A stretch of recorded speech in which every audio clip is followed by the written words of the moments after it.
Hi, this is Kathy Quinn with Floriani. Floriani is a division of R&K Distributing, and today we're going to look at giving back a little bit to the community. With all the shortages we're having with different products and everything, one of the big shortages is the masks for our people that are nurses, our medical techs, our firemen, and they're getting short of masks. So we thought we would show you how to make masks that would be a help. They are washable, whether it's for your friends, family, or to drop off at your local nursing home, a clinic, hospital. These are something that are in short supply right now.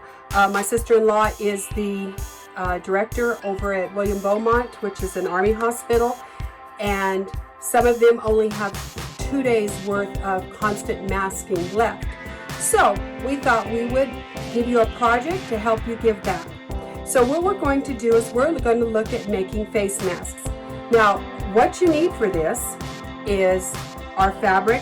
Now, after researching, we found that pillowcases are made to help with allergens and stuff, the weave in them. They're woven very tightly. So everybody's got pillowcases that the sheets wore out, but boy, those pillowcases hang in there.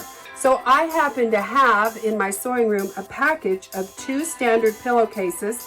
I would have, if I hadn't, I would have upcycled something in my linen closet, but I don't know why I ever bought pillowcases that were this color, but obviously I never used them. I found out that if I open this pillowcase up and I take out the hem and I pull out this press it, that I can get 6 masks out of a standard pillowcase. So let's move on. Now, in order to do this, to create this mask, what we're going to need is we're going to need a pattern. It really doesn't need to be drawn out, but I have one here that's drawn out. We are going to cut these on the fold.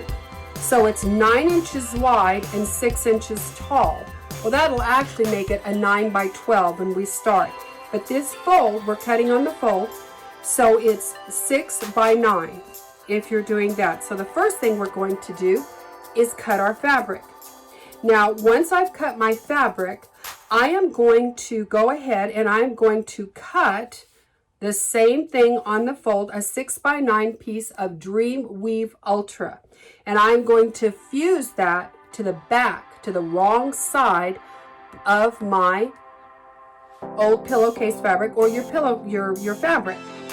Once I've done that, now I'm going to take a piece of our no-show nylon mesh, which is also a recycled product. It's 75% recycled materials. I'm going to cut this one just 6 by 9, and I am using the fusible version so I can fuse it down onto the back, the wrong side of my mask fabric.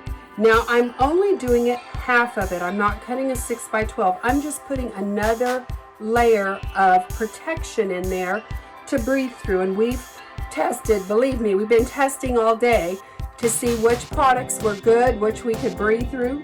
Now once we've got that fused on, we are going to fold it right sides together, and we are going to sew a 1/4 inch seam across the top. Now on my pattern, you'll see that I've got a 1/4 inch seam. Now when we sew this seam, it's going to be very important that you leave an opening, because of course one edge is closed because it's folded, and we're going to need to turn this through this opening. So I'm recommending leaving yourself about a 3-inch opening to turn it. That will get caught in the finished seam as we go around, and go ahead and close that opening. So we're going to go ahead and sew across the top, leaving this opening. Now our next step is we are going to have 2 7-inch pieces of knit lingerie elastic. You want something that's soft. You don't want something that's terribly stiff, because it would be hard to put the mask on. So what we're going to do with this is we are going to put it inside here, and we're going to lay this flat right up in that fold. and I'm going to pin that. So I'm going to pin this. So I'm going to catch it in a 1/4 inch seam allowance, so move your pin over accordingly. Now you're going to take the other end, making sure you don't have a twist in here, and you're going to do the same exact thing. We're going to nestle this where it's flat up against this seam, and you're going to see it's just sticking right to the edge. Now I'm going to pin this side. You're going to turn around and you're going to do the same thing on the other side of your mask. Pin your next piece of elastic. Then you're going to come in and you're going to sew a 1/4 inch seam.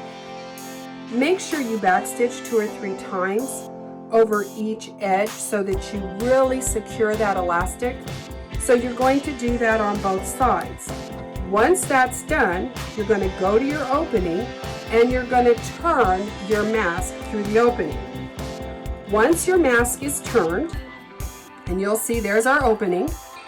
I've turned this, I've poked out my edges real good, and of course I can't find it here because it's over on the ironing board. Here's one. I used a precision turning tool to kind of poke out those corners. But I'll tell you, pulling on this elastic does a real good job of helping you pull out those corners. Now that this is all turned out, and I went ahead and pressed it, so my seam's pressed and I'm ready to go.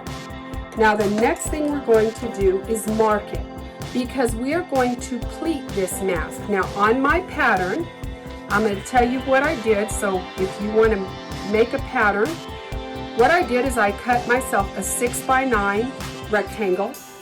I marked my 1/4 inch seam allowance across the top, and I reminded myself that I need an opening to turn. Then I measured down 1.5 inches and I drew a solid line. Now that is from, I'm going to put this above, you see my little seam allowance, I'm going to lay that down above, but I've measured down 1.5 inches and drawn a line, 3 inches and drawn a solid line, and 4.5 and draw a solid line. These are going to be the parts of my pleat that I pull up. Then I've come back, and with a dotted line, I've marked 1 inch. Again, remember, this 1/4 inch, I'm going to go ahead and stick that up here along the top. So what I would have done is I would have marked on my mask my 1.5, my 3 inch, my 4.5 inch. And I would have done that obviously on both sides, because that way we'll have even pleats. That's the plan anyway. Okay, so there we go. So now I've got those lines. Now what I'm going to do is I'm going to mark at 1 inch a dotted line. I'm going to do at 2 inches a dotted line. At 2.5 I have a dotted line. Okay, at 3.5 I have a dotted line. At 4 and at 5. These are going to show me how I'm going to fold. And again, I would do this on both sides, making sure I've got this 1/4 inch seam allowance lined up right above the top of my mask. So there we go. My dotted lines, my dotted line. And I will send a PDF or a picture of this pattern so you can recreate it. So now those are all marked. Now my solid lines here that I have, these solid lines, I'm going to mark them real big so you can see them, so I can see them. We're all in the same boat here. Okay, these are going to be the lines I'm actually going to pull the fold up. Now you can pin, I prefer to mark. Some people put pins at all these points, but I'm a marker. So what I'm going to do here is I'm going to start at the bottom of my mask, and I made the bottom of my mask where I have that opening. I'm going to pull up at the solid line and fold it over on the dotted line. So now I've got a pleat, and I am going to pin that pleat in place. However you're comfortable pinning it, you pin that pleat in place. So now you notice I've got that done. Now we're going to come to our next solid line, and again we're going to pull that up and fold this down. Now here's the thing, when we fold this down, it's going to bend at this 1/2 inch line there and that 1/2 inch line above. So you can see that gives us 1/2 inch pleats by having all those lines marked for us. It's very, very simple. The pinning is the hardest part for you. There we go. Now again, here's my solid line. So I'm going to pull up at my solid line, and I am going to go ahead and match, fold that dotted line and match that next one. And you see how these kind of nestle? You don't get super thickness on any of them. They just kind of nestle there for you. And now you're going to pin this one. Now what you're going to do, once these are all pinned, and that's a pin that needs to go in the garbage. You know, those are the ones you always pick if you're on camera. I put brand new pins out and everything, and I picked the one old pin there that didn't want to pin. So as you can see there, that gives me some nice pleats. I'm going to do the same on the other side, and then we're going to sew around the perimeter, closing this opening and catching all of our pleats. Once we've done that, here we go. We have our mask done. Very nice. We have some pleats so that it'll fit on. We've got our layers of protection. I hope y'all will make lots of these. I hope you'll drop them off at centers that can definitely use them. We just want to give a little bit back. Thank you for coming to another video by R&K Distributing. Thanks a lot. Have a great week.